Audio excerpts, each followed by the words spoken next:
Good afternoon, everybody. I'm going to try this again. Facebook, I seem to be having difficulties connecting to Facebook. Still, I had awful difficulties last week with Facebook.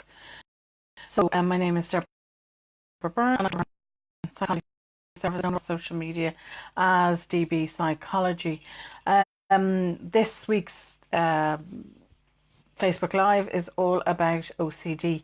Now, I'm not going to go into too much detail about the symptoms or the causes or the treatment. I have outlined those in great detail in this week's blog. So do check out at www.deborahbyrnepsychologyservices.com. Obsessive compulsive disorder, otherwise known as OCD, is a form of anxiety disorder. Now, it is basically where somebody has uncontrolled and reoccurring obsessive thoughts, and then behaviors or compulsions that they feel the need to repeat over and over again. Now, I'm hoping you can see me because I can't see the screen with the sunlight. I'll just see, can I fix it here that I can actually see the screen? Now, in terms of the compulsions and the obsessive thoughts, you can have either when you have OCD, but in most cases people have both. And they find it extremely difficult to get on with their lives, to lead normal lives, as you can imagine. Now, I'm going to talk today more in terms of self-help, and I do go into detail as well in the blog about how family members or friends can help a loved one if they have OCD.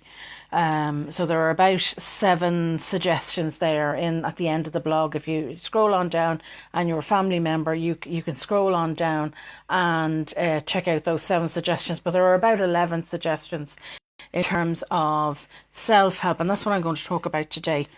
Now, OCD is a condition that it's very treatable, and the treatment is very effective. And in saying that, if the OCD is left untreated, it will worsen over time and have a higher chance also of developing other conditions such as depression, eating disorders, and generalized anxiety disorder, which I spoke about I think earlier in the year. So you can check out, I have a blog on every one of those conditions, and you can link out to them. Now, in terms of suggestions for self-help, my first thing to say to you is you're not alone, and your GP is the first port of call. They can help you with this.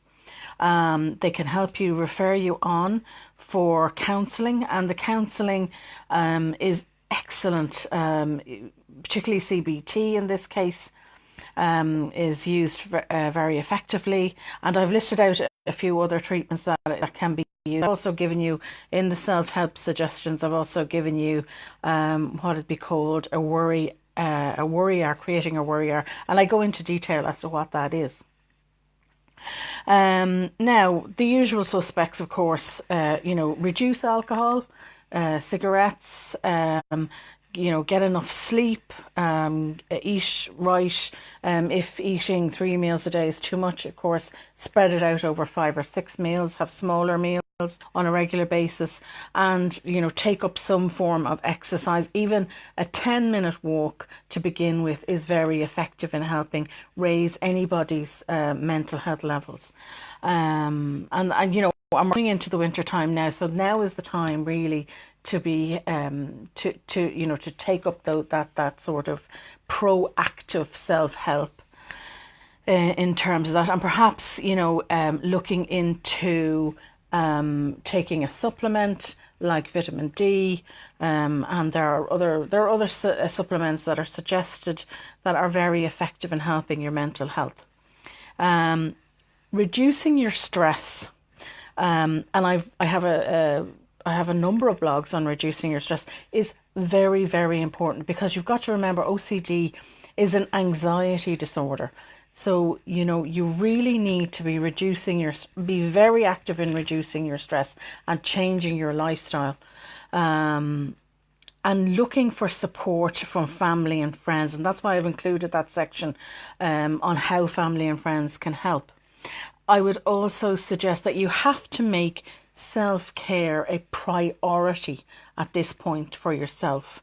Anybody with a mental health issue really needs to be using self-care as a foundation for their recovery and as a basis for a basis for self-help and improving their overall physical health. And as I said, incorporated into that would always be meditation, improving your sleep, to have a blog about, and exercise and eating, and there's all sorts of things with financial reduction of financial stresses and things like that. So knowing all your rights and entitlements as well is very important. And that leads me out to another part where you can help yourself, and that is, of course,